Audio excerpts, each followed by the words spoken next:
Hey there, and welcome. Today, we're going to cut through all the noise and get straight to the point. We're diving into the single most critical skill for the future of work. Yep, the one ability that employers are going to be looking for above everything else as we rocket towards 2025. So, let's find out what it is.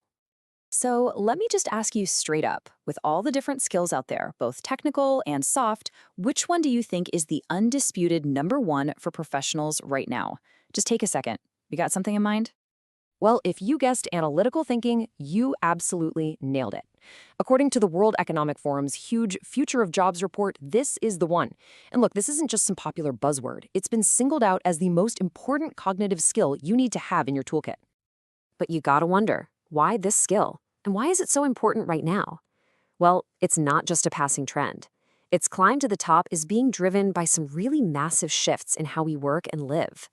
Let's break down exactly why this has become completely non-negotiable for anyone serious about their career.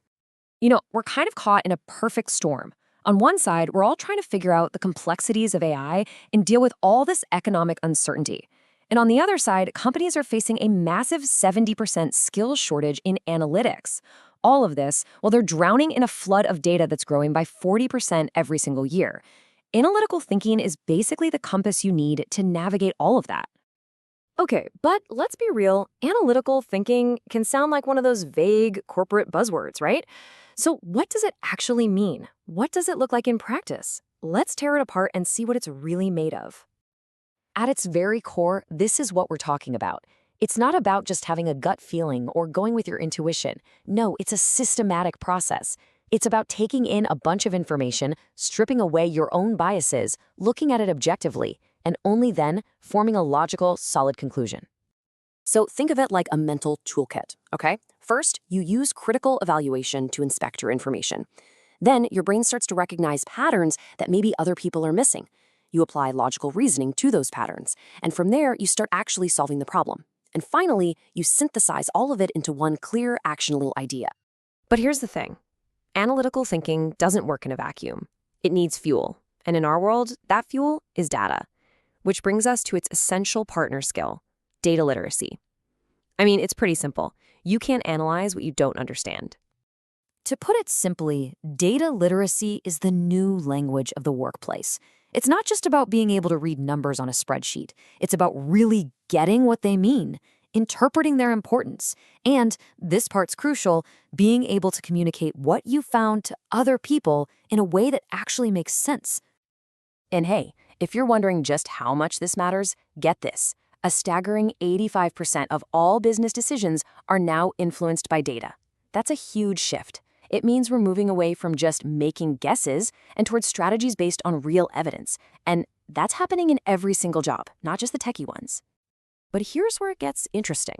Even though 85% of decisions rely on data, only about 24% of the workforce feels like they're actually any good at using it.